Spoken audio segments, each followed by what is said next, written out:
know what was going on, and I just went with somebody at the store, and I didn't know what county what I was in. You didn't know what county you were in because y'all were going from county to county to county, and still, you're not going to help yourself by saying anything right now, okay? Your criminal history is ridiculous. Department. 5 years. And through your employment as a loss prevention officer with HEB, have you become familiar with the defendant Alexis Bourgeois Cooper? Yes. Please explain briefly to the court how you have come to be familiar with her. She originally came on our radar back in February of 24 when she started stealing from our stores in Montgomery County. And then she was pulled over shortly after stealing at a Conroe store. And that's how we were able to ID her.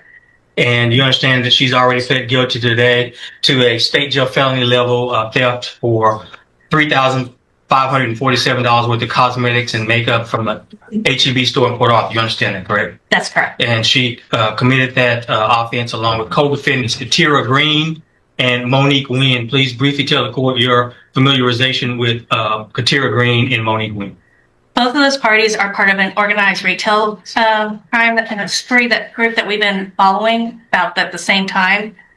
And they have in Houston area, Katarina Green has for stealing from our stores about $56,000 worth of cosmetics, and then Monique. Your Honor, I just object to any co-defendants' restitution amounts or what they've pled guilty to or found guilty of. That's overruled. Go ahead. And then Monique Wynn was about $42,000. And they're part of a ring that was hitting our area for a short period of time. During the period of February the 24th through April the 24th, how many actual thefts did your investigation link to the defendant, Ms. Cooper? 10 events. For a total loss of how much? $8,956.50. Now, for the entire ring, what approximate dollar amount would you put on? Well, let's break it down. What about for Wynn, defendant Wynn? How much would you attribute to her? About $42,800. And for the defendant Green, how much would you attribute to her? $56,000. Is it fair to say, in your opinion, that this group has been operating as an organized retail theft ring? Yes. And have you, in your 5 years of experience in loss prevention, have you? How would you rank this endeavor? This is about the second highest ring we've had in HEB. And you prepared a report? Yes. Okay, and you reviewed that report prior to testifying here today? Yes. All right, I'll pass the instruction. Thank No you. questions, Your Honor. Thank you, ma'am. You can have a seat. Judge, just if I may, I don't know what I was thinking today that I agreed to a cap of 12 months. I certainly see how the court would be inclined to give this defendant more than 12 months, Judge. Well, actually, I do know what I was thinking. If you look at her criminal history, she actually has not been to prison before. She's got a number of misdemeanor thefts, at least theft arrests. Not enough felonies that have actually been convicted and followed through that would get enhanced either. So, I mean, I could see my initial thought was the same. I wasn't quite sure where this came from. But I can see that it's not really enhanceable at this point based on any other felonies. So, Mr. Lane? Well, Your Honor, obviously, we're asking the court to follow the agreement that was entered. The court does have the ability to sentence her to 12 months in the state jail. She did have a 1244 in Harris County that she did 10 months in the county jail. She does have a pending case out of Hidalgo County. What had happened back in 2019 and 2021 is her father and her grandmother died.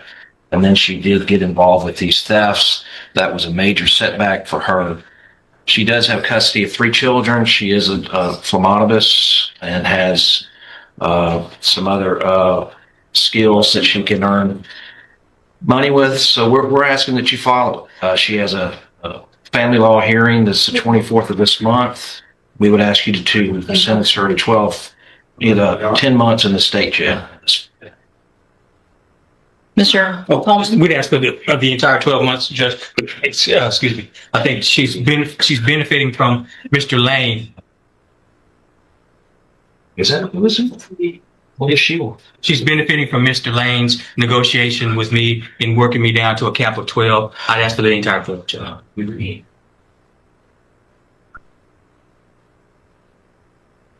Ms. Bourgeois Cooper, one of the things that stood out to me in your pre-sentence report, well, a couple of things. One, your criminal history is ridiculous. It's when I start having to turn page after page after page, that's a problem. And your version of this about I didn't really know what was going on, and I just went with somebody at the store, and I didn't know what county what I was in. You didn't know what county you were in because y'all were going from county to county to county, and still you're not going to help yourself by saying anything right now, okay? Because Ms. Shear was just here and has you on video at other stores doing the same things. So I don't dispute what she said under oath at all. I think Mr. Lane did an amazing job for you, and you are very lucky because he got you the cap of 12 months because you deserve a lot more, in my opinion. At this time, I'm going to find that you entered your plea of guilty freely and voluntarily. And in cause number 24 DCCR 1296, find sufficient evidence to find you guilty, and at this time find you guilty of the state jail felony offense of theft of property. Sentence you to a term of 12 months in the state jail prison. You will receive credit on that sentence for any time that you've been in custody that the law gives you the right to receive. I'm going to hand you the trial court certification that shows this was an agreement that I followed, and so you waived your right to appeal. I have also handed you a written admonishment regarding your ineligibility to possess a firearm or ammunition.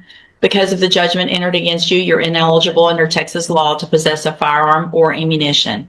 Possession of a firearm or ammunition could lead to charges against you. If you have questions about the laws that make you ineligible to possess a firearm or ammunition or about how long that lasts, you can talk with Mr. Lane.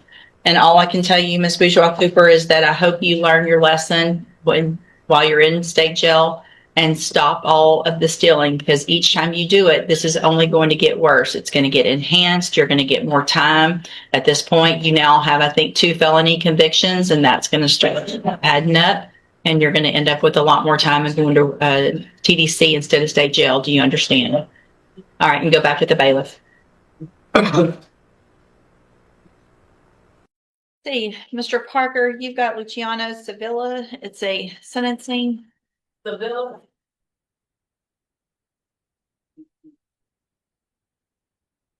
Printing the thing. Yes.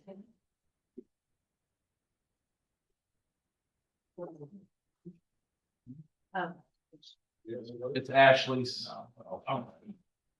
It's unagreed. Is she on her way down? See the judge, can we just hold it for a second? Yeah, I know Mr. Parker has somewhere to be, so if you guys can get her as quickly as possible, that'd be great. Hold up on me. We have witnesses.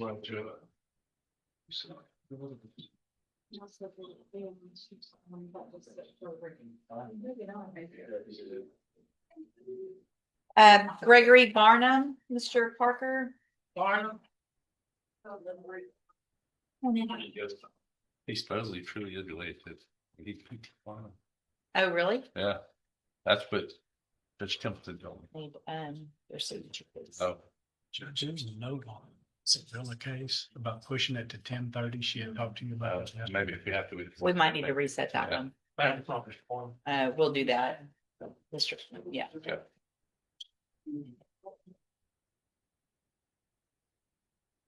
Sorry. Yeah, I didn't realize the other issue as well. Your Honor, before we start, I just wanted, we're actually here because I filed a writ because he had been in jail for more than 90 days. Since that time, I've got an offer, but I still would like to address I mean, he's taking a plea and I just want to address his bond, or if we could waive a PSI possibly, I don't know. He has no record that I'm aware of. Can't pay PSI because it's not state jail, but she can get. I'll Okay. get to that. We'll talk about Okay. that. All right, sir, are you Gregory Barnum? And Mr. Parker, will your client waive the formal reading of the indictment? He will, Your Honor.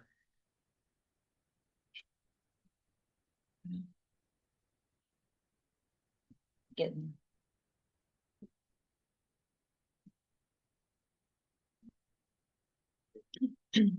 Mr. Barnum, in cause number 26, DCCR 1472, You're charged with a third-degree felony offense of injury to an elderly individual from May 5th of 2026. And how do you plead to that charge? Are you pleading guilty freely and voluntarily? And are you pleading guilty because you did what they charged you with?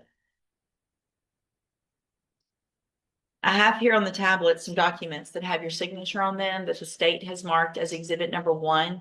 Before you signed these, did you go over them with Mr. Parker? You look confused when you're saying yes. Well, I signed and I didn't get it. Yes, I did. Did y'all go over them? Yes, Okay. Do you understand the documents that you signed? yes, And do you understand that if I follow the agreement that you've made with the district attorney, that you'll be waiving or giving up any right to appeal? Also, do you understand if you're not a U.S. citizen that a plea of guilty or no contest may result in your deportation, exclusion from admission to the country, or denial of naturalization under federal law? And it looks like the agreement that you've reached is for an 8-year deferred probation. There would be a $500 fine, and you would be required to follow all of the rules and conditions of probation. Is that your understanding? State tenders number No 1. objection. It's admitted. Is there any evidence that Mr. Barnum is not competent? No, Your Honor. All right, sir, I'm going to find that you entered your plea of guilty freely and voluntarily. Find that you're mentally competent and you understand the nature and the consequences of your plea. Find sufficient evidence to find you guilty. However, I'm going to reset your case for punishment so that the probation department can do a pre-sentence report. That'll give me more information about you and your case, and then we will come back later for sentencing. Mr. Smith, what is the state's position based on that plea agreement with regard to a reduction in bond? No objection. So, Mr. Barnum, obviously, part of your plea agreement is going to be that you have no contact or communication with Gregory Barnum Sr. What I'm going to do today, based on the nature of this plea, is reduce your bond in your case to $1,000. I'm going to make that a personal bond. That means you're just going to get out and not have to pay any money. Couple of things are very important about that. If you don't show up on your court date for sentencing, then they can come after you, obviously, for the $1,000. But more importantly than that, if you don't come back or don't show up, then I don't have to accept this plea agreement. Things could be worse. Another thing is that the first thing you will be required to do when you get out of jail is go straight to the probation department. You'll get some information today about where that is and what you need to do so that they can get that report done. Obviously, if you don't do that, you also run the risk of me not accepting the plea agreement. And then finally, if you violate that condition of your bond, I am making it a condition of that bond that you don't have any contact or communication that's directly or indirectly in any way with Mr. Barnum Sr. If you do, again, you run the risk of me not accepting the plea agreement. no problem. Okay, perfect. We'll see you back at sentencing. Are we gonna just reset that other one? We have to. Perfect. Yeah, we've got, what about? I didn't want you to know. Yeah. The other one's been reset. Later time. She asked me, but I don't think that he wasn't included in that conversation. And so there's an issue, an appointment that you. The can other be one's late been for. reset. He picked Marielle. Marable. They, already been reset. Okay. he picked up a new case, so the court reset it. Okay. We're going to reset Luciano Sevilla. Yes, ma'am. Thank you, Judge. Doing great. Barely sees that one, so Oh. probably cannot hear Gotcha. them calls.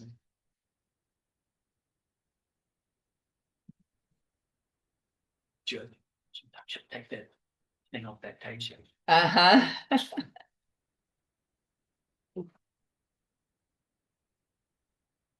Good morning. Are you Mark Marceau? No. And Mr. Marceau is charged in cause numbers 26 DCCR 0396 and 0397 with sexual assault of a child, and in 26 0398 with continuous sexual abuse of a young child. And what is the announcement? Judge, I think where we're at right now is one thing I do believe we're still waiting on is the CPS records. I haven't received a notification. I checked with Ms. French this morning, and I don't think she has either. Have they been requested? Yes, Yeah. but there's an order. I think we're just waiting on the court to receive it. I was just looking at, it must be in one of the other cases because I don't see it in 0396. I believe it would have been in the last cause number is what Ms. French filed the order in. Gotcha. Double check when that was done. And That would have been roughly 50, 60 days. I signed that order May 22nd. Ms. French, what I'll do is I'm going to reset the case, so we can get those. If you can contact, Stephanie over there. Usually she's pretty good when we're waiting on something with someone in custody about getting those records to us a little quicker. All right, we'll just do, what I'm going to do actually is a 45-day reset, because by the time we get those, you have an opportunity to review them. Hopefully that'll give everybody plenty of time. We can get the announcement at that date. Yes, ma'am. Okay, thank you. Judge.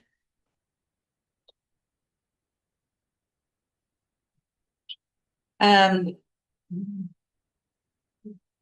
think I forgot. Did we reset Ronald Spites for Mr. Gertz? Yes. Okay, it's not on my. I'm sorry.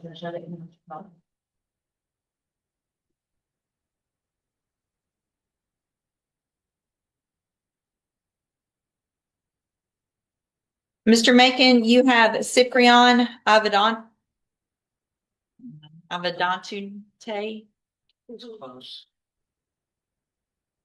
Yeah, Miss French and I have been talking. Hang on, hold on. Let's get him out.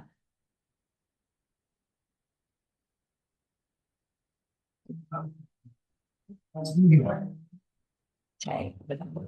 I'm trying. Yeah. I feel like we've done this before, though. Morning. Good morning. And tell me how to pronounce your last name again, please. Avadante. And Mr. Avedantute, in cause number 23, DCCR 1466, you're charged with unlawful interception or use of electronic communication. And what is the announcement? Your Honor, Miss French and I have been talking, and she needs a little more time to, I think, get back with me, and I'll evaluate that. I asked for a 30-day reset.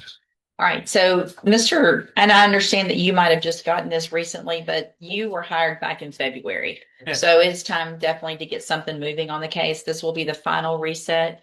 You guys get together, visit, and if there's an offer that's acceptable, great. If not, it's time to get this thing set for trial. It's very old. All right. You can go back with bailiff. This will be the last reset for an announcement. Thank you.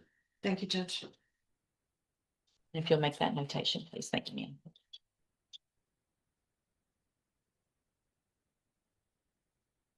And that right to appeal on Sevilla that we're not going to do today. Do you want me to just send it back to you or just leave it here?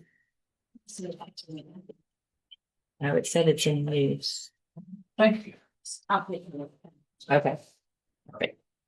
Thank you, ma'am. Listen.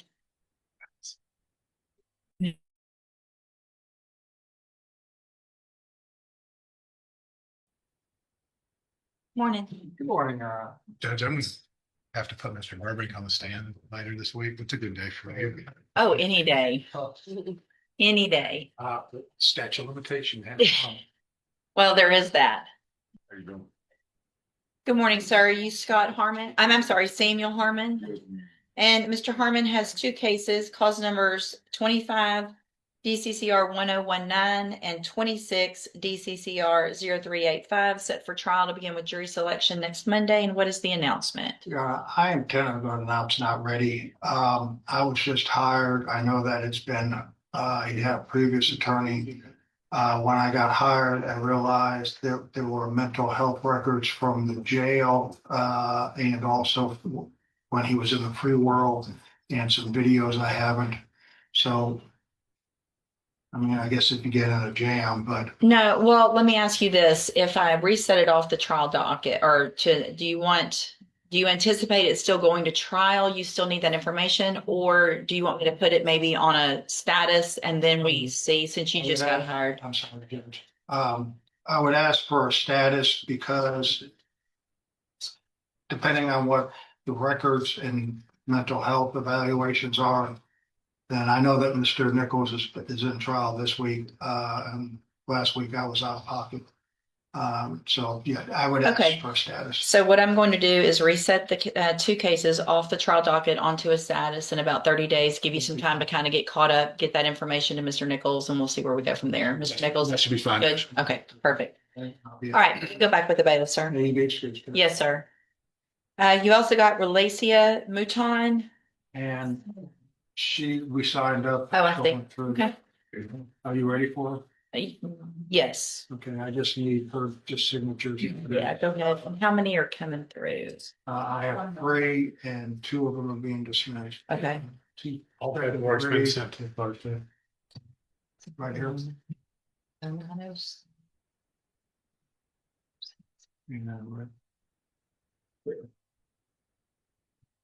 Right now.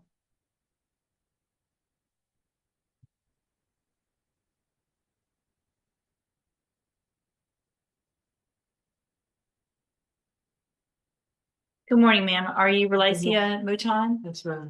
And Mr. Burbank, will your client waive the formal reading of the indictments in each of the cases? Sure will, Your Honor.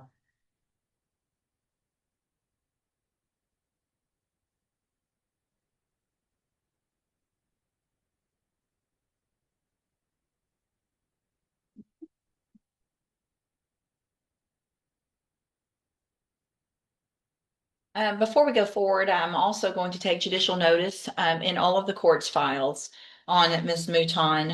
Ms. Mouton was examined for competency to stand trial by Dr. Capon. I received that report dated July 21st of 2026. The finding after that examination was that Ms. Mouton was competent to stand trial. Is there any other evidence with regard to competency? No, Your Honor, I've received the report. I would say for the record that through my representation of Ms. Mouton, she has answered all my questions. She understands the proceedings. So I feel confident to move on with this plea agreement. Thank you. Anything else from the state? From the state. Then based on that information from Mr. Burbank, as well as the report, I am going to find that Ms. Mouton is currently competent to stand trial. We going on count We're going to count. one only, at least in the first one? And all of them. All of them, okay. Get that pulled There up. are 2 second degrees and 1 state jail. Okay.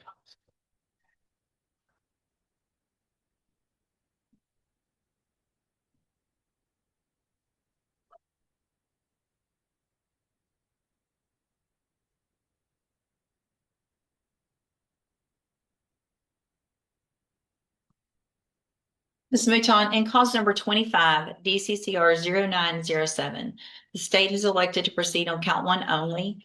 It alleges that you committed the second-degree felony offense of assault on a peace officer, and that was from May 2nd of 2025. And how do you plead to that charge? Guilty. Are you pleading guilty freely and voluntarily?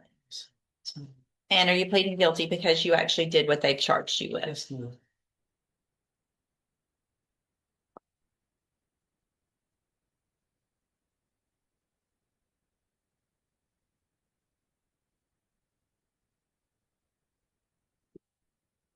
Sorry, I've got to get it pulled up the right way in each of the cases to make those notations. Now, in cause number 25, DCCR 1466, the state has also elected to proceed on count 1 only.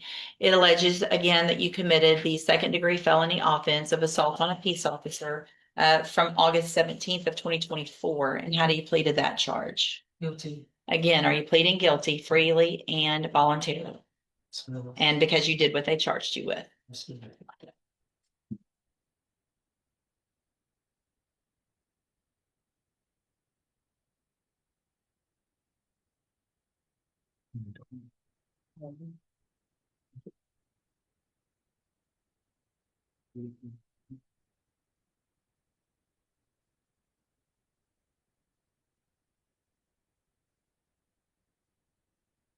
And then finally, in cause number 25, DCCR 1467, you're charged with the state jail felony offense of possession of a controlled substance from August 17th of 2024. And how do you plead to that charge? Guilty. Again, are you pleading guilty freely and voluntarily? Yes, ma'am. And because you actually did what they've charged you with? Yes, ma'am. In all 3 of these cases, I have here on the tablet some documents that have your signature on them that the state has marked as exhibit number 1. Before you signed these, did you go over them with Mr. Burbank? Yes, ma'am. Do you fully understand it? Yes, ma'am. And do you understand if I follow the agreements that you've made with the district attorney that you will be waiving or giving up any right to appeal? Yes, ma'am. Do you also understand if you're not a U.S. citizen that a plea of guilty or no contest may result in your deportation, exclusion from admission to the country, or denial of naturalization under federal law? Yes, ma'am. State tenders number 1 in each case. No objection, states 1 in each case, Your Honor. It's admitted in each case. All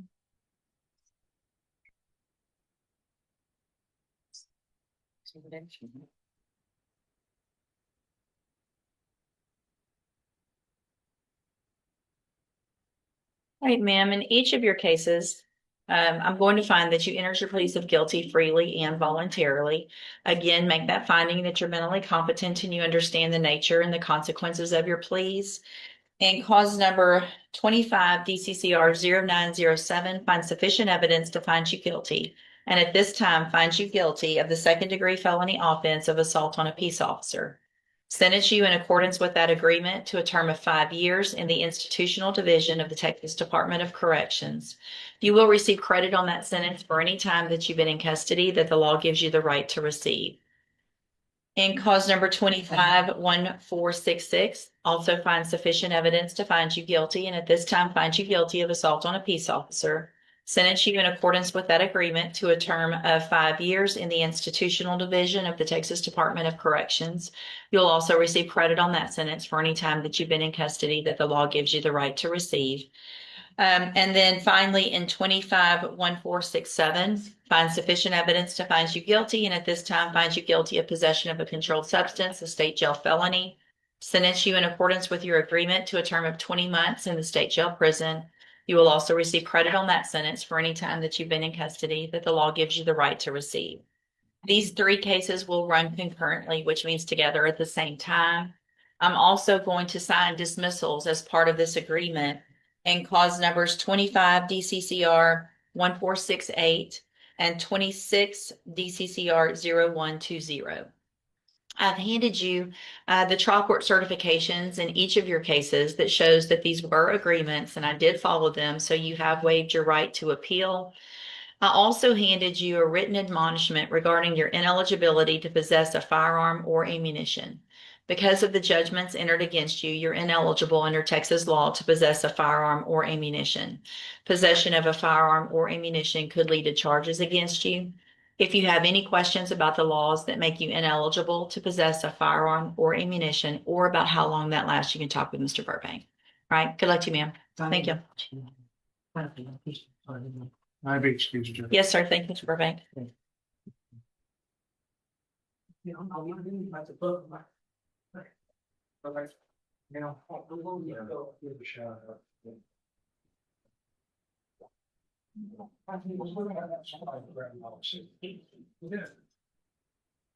Oh, no. The one she's resetting, we don't even need that long, just a week or 2. Yeah.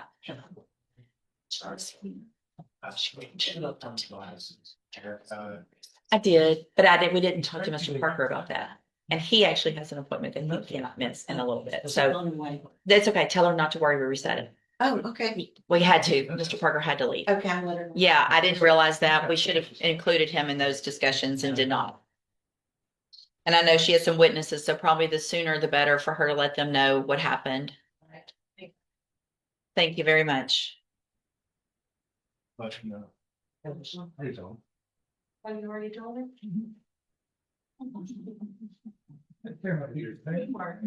Taking care of your people, so you wouldn't have to.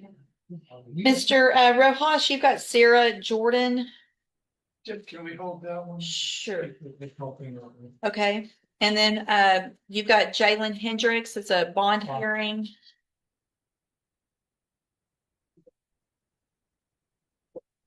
We need Hendricks. Yes, please, sir.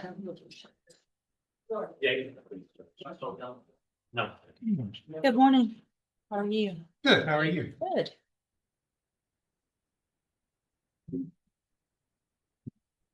Yeah.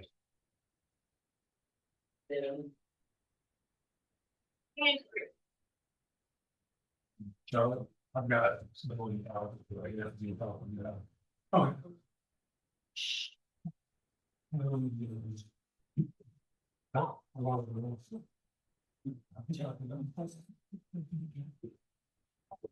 Up front.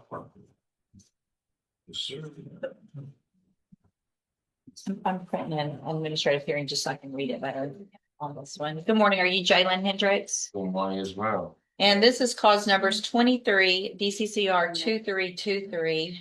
In that case, Mr. Hendricks is on probation for evading arrest or detention with the use of a vehicle. A first amended motion to revoke probation has been filed in that case. And then we also have 25 DCCR 0574. Mr. Hendricks is also on probation in that case for evading arrest or detention with the use of a vehicle. And there is a first amended motion to revoke community supervision in that case as well. Mr. Rojas has filed motions asking that bonds are set in both of those cases. And Mr. Rojas, do you intend to call your client? I do, Your Honor. Mr. Hendricks, the best you can, raise your right hand. Do you swear or affirm the testimony you're going to give in this hearing will be the truth, the whole truth, and nothing but the truth? Thank you. You may proceed. Go ahead. You're Jaylen Hendricks, right? Yes, sir. Jaylen, where were you born? Jefferson County. Have you lived in Jefferson County your whole life? Moved around from group home to group home. Was that, is that because you were in CPS care? Yes, sir. Have you ever lived outside of Jefferson County? Yes, sir. Okay, where was that at? Houston, Dallas, Power, Texas. I came back to Beaumont at 17. Speak up, please. Houston, Tyler, Texas, Dallas. Then I came back to Beaumont at 17. Thank you. And all those other places that you lived, that was because you were moved around through CPS care, is that right? Yes, sir. Your only family is here locally in Jefferson County, is that right? Yes, sir. And that's your grandmother? Yes, sir. You don't have any other family, do you? No, sir. I think you told me you have a fiance though? Yes, sir. Okay, what is her name? Jaylen Briscoe. Jaylen Briscoe. Do you own any property that you could sell? A house, a car, land, a boat, trailer, anything like that? No, sir. Okay. Do you have a bank account? Joint bank account. A joint bank account with who? My grandma. Okay, and do you know how much money, about how much money is in that bank account? 1,000. About $1,000. And do you put money in that account? Does your grandmother put money in the account? You both do. You both do. And where did you get your money from that goes into that account? Social Security. And is your grandmother working right now? No, sir. Okay. Where does she get her money from? Social Security. So, you're asking the judge to set a bond this morning. How long have you been in jail right now? Since August 5th. And you're on probation for 2 felonies. And before you got placed on probation, you were sitting that time out in jail, weren't you? You were waiting in jail to get probation. Yes, sir. And so is it due to the fact that you think you may have $1,000 in the bank? And how much do you get a month for your Social Security? About $200. $1,200. Yes, sir. Okay. Is it realistically, how much money do you think you and your grandmother and your fiance could come up with in order to make a bond? 2 or 3. 2 or 3 what? About $2,000 or $3,000. Okay. And so are you asking the court to set your bond somewhere in the neighborhood of $20,000? If she allows me. Okay. Now, do you have the $2,000 or $3,000 with you right, or do you guys have that right now, or do you have to wait a little bit more time to come up to save that money? I have to save a little bit. Okay, so even if she were to set the bond at $20,000, you wouldn't be able to get out today, but hopefully in maybe a few weeks, your grandmother would be able to have that money. Yes, sir. Pass witness. No questions. All right. Thank you. Any other witnesses? No, yeah. Mr. Smith, what is the state's position? Judge, he's not entitled to a bond because these are both straight probations. These were not my cases. These were Mr. Coleman's that transferred to me after he left the court. Spoke with his probation officer, and she is here if you have questions for her, Judge. But it seems like he does report regularly, and I think he tries to pay fees as he can, but everything else he just doesn't. He got kicked out of immoral recognition therapy twice. What's the status of the new assault? And we're talking about this. I think it's filed. They're just carrying along with this case. I mean, he's talking about this female, like they're together, but there's a a I'm bond sure there's gonna be a condition that he bond have no condition, that no contact with her, because that's an allegation in this motion. If I, does, Ms. Briscoe, does she live with her grandmother? Or does she have her own house? She got her own house. Okay, now you understand that if you were to be released on bond, that one of the conditions, probably in this case, but for sure in the misdemeanor case would be that you don't have any contact. That's fine. And you're telling the judge you want to stay away from her?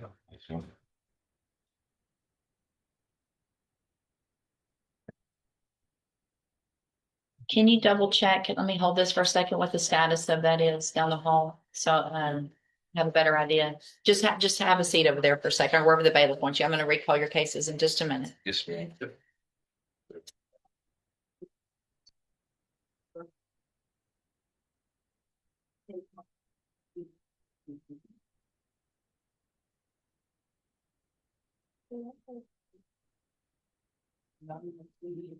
Justice Larzo, Just can we hold that one also? sure. What about Trayvon? I'm ready on Trayvon it. Patterson? Ready on that one. That's gonna give at least one case.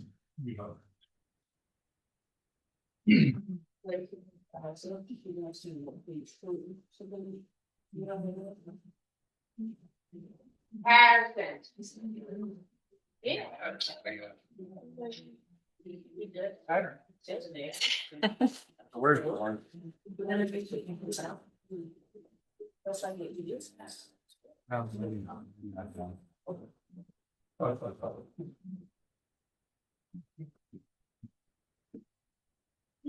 Good morning. Are you Trayvon Patterson? Yes, ma'am. Mr. Rojas, will your client waive the formal reading of the indictment? Here we are. Mr. Patterson, in cause number 26 DCCR 0521, you're charged with the third-degree felony offense of obstruction or retaliation from March 4th of 2026. And how do you plead to that charge? Yes. Are you pleading guilty freely and voluntarily? Yes, ma'am. And are you pleading guilty because you actually did what they've charged you Yes. with? I have here on the tablet some documents that have your signature on them that the state has marked as exhibit number 1. Before you signed these, did you go over them with Mr. Rojas? Do you fully understand them? Yes. And do you understand, if I follow the agreement that you've made with the district attorney, that you'll be waiving or giving up any right to appeal? Yes. Now, it looks like the agreement that you've reached is for a 2-year deferred probation. There would be a $500 fine. You would be required to follow all of the rules and conditions of probation. Is that your understanding? Yes. Do you also understand, if you're not a U.S. citizen, that a plea of guilty or no contest may result in your deportation, exclusion from admission to the country, or denial of naturalization under federal law? Yes, ma'am. State tenders number 1. No objection. It's admitted. Is there any evidence that Mr. Patterson's not competent? No, Your Honor. All right, sir, I'm going to find that you entered your plea of guilty freely and voluntarily, find that you're mentally competent and you understand the nature and the consequences of that plea, find sufficient evidence to find you guilty. However, I'm going to reset your case for sentencing so the probation department can do a pre-sentence report, and that'll just give me more information about you and your case, and we'll come back later for sentencing. Mr. Nichols, what is the state's position with regard to bond reduction based on that plea agreement? She has no other criminal history, and Ms. Mofino made a lower range offer, so I think there's no reason not to. So, Mr. Patterson, what I'm going to do based on the nature of that agreement is reduce your bond today to $1,000. I'm going to make that a personal bond. That means you're not going to have to pay any money. You're just going to get released from jail. But there's several very important things about that. Yes, ma'am. So first thing is that as soon as you're released, you go straight to the probation department. You're going to get some documentation today before you leave that tells you where to go, but you've got to go get that process started so that they can do that report for me. Yes, ma'am. If you don't do that, then you run the risk of me not accepting the plea agreement. Things could be worse. You understand? Also, if you're arrested for anything between now and when you come back for sentencing, you run the risk of me not accepting the plea agreement. You understand? Yes. All right, we'll see you back at sentencing. Let's see, you've got a sentencing, Mr. Rojas, on Jamie's story.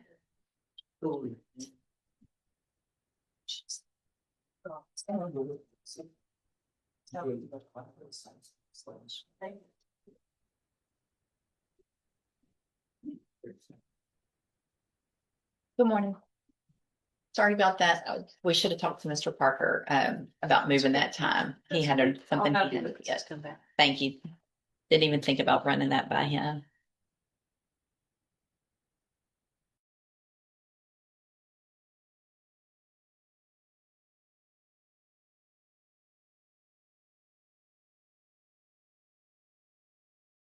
realize.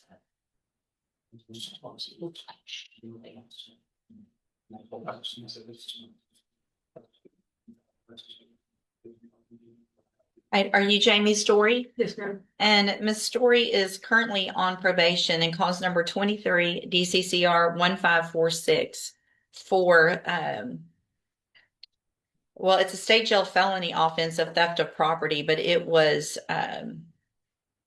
enhanced back at the plea, I believe, to a second degree felony offense. There was a motion to adjudicate file. We were here. Ms. Story entered pleas of true to counts 1 through 7. I've received the updated report. Have you both had an opportunity to review that report? We have, Your Honor. I have, Judge. Any additions or corrections to the report? No, Your Honor. Only addition I would have is new deference to Ms. Lopez's comments. Good morning, Ms. Lopez, and I've gotten your updated report. Is there anything that you would like to add to that? No, ma'am, not at this time. Okay, thank you. Mr. Rojas, you may proceed. Yeah, Judge, Ms. Story's here this morning. She realized that she was already given 1 second chance on probation and she was sent to ISF. Completed that, was released. She was depending on her stepfather as a support system in her ride. Her stepfather died. She passed away, didn't have any transportation. She lived, I think, in Liberty at that time. She didn't have transportation, missed the first appointment, and then, like so many other people do, she got scared and started thinking she was going to be in trouble for not reporting, and it just snowballed from there. She stopped reporting. Again, her stepfather has passed away. He was her only support system. She realizes that probation is probably not going to be an option for her. We're asking the court to consider those circumstances and sentence her somewhere in the lower end of the range, possibly 3 years. I think Ms. Story would like to say something at the appropriate time. I just want to apologize for, disrespecting you by not abiding by your rules. Ms. Malfino?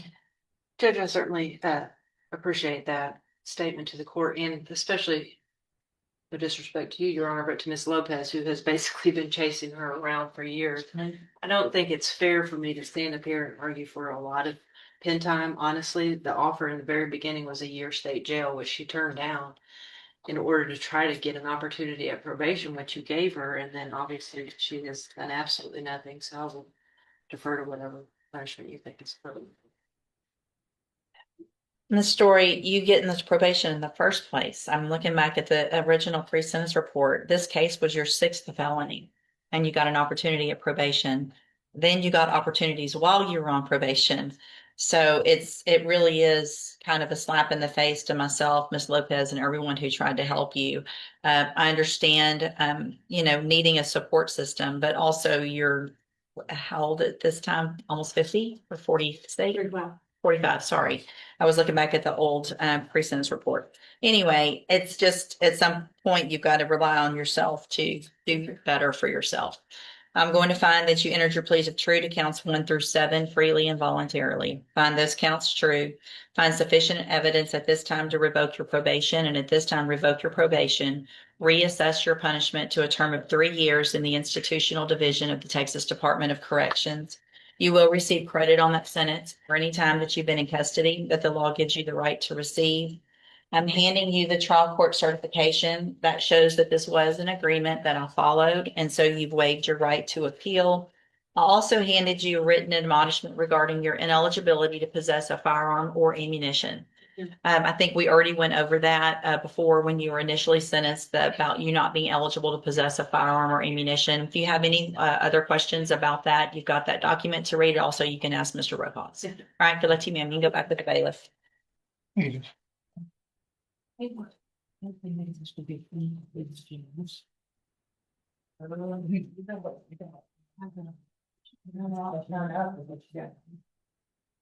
Did you get some information on Jaylen Hendricks, Mr. Nichols? Well, who was looking, Mr. I Smith? looked at it. No, not Hendricks. I was looking at something.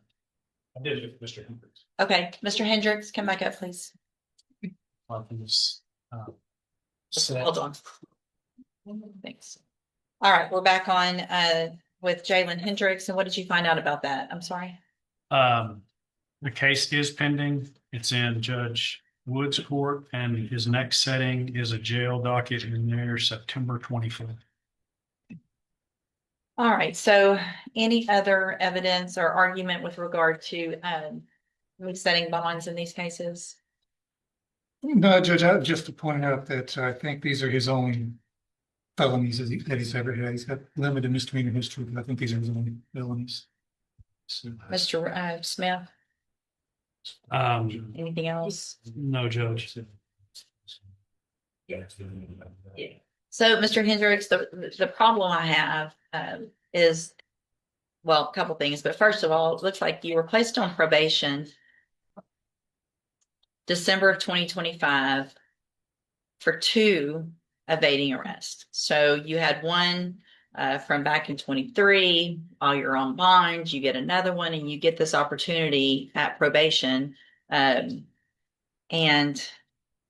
then we've got a new offense, and we've got the fact that you just cannot seem to follow through with at least this MRT class and some other things on your probations.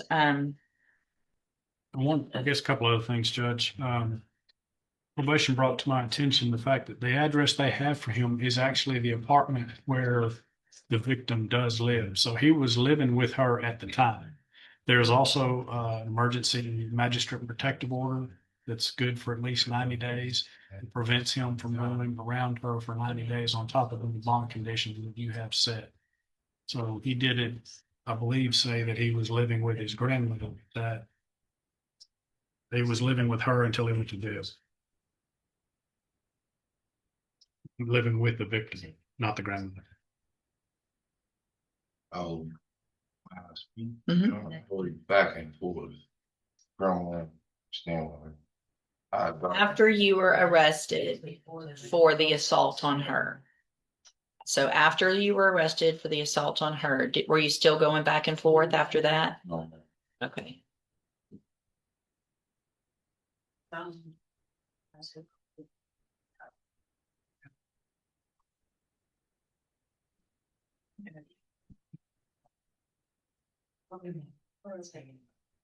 just checking what those original bonds were saying.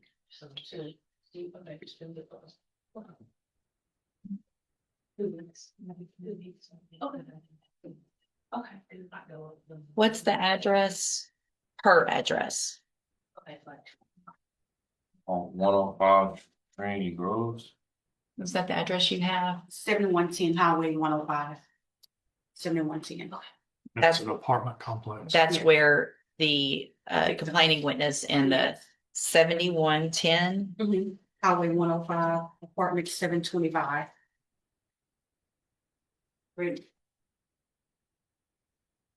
That Beaumont. Yes. What's her name again? Jasmine Briscoe. Jasmine. Jasmine.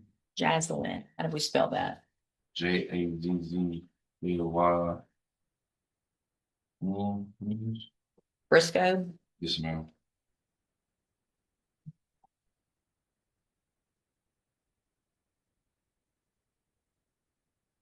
Do y'all have any children together?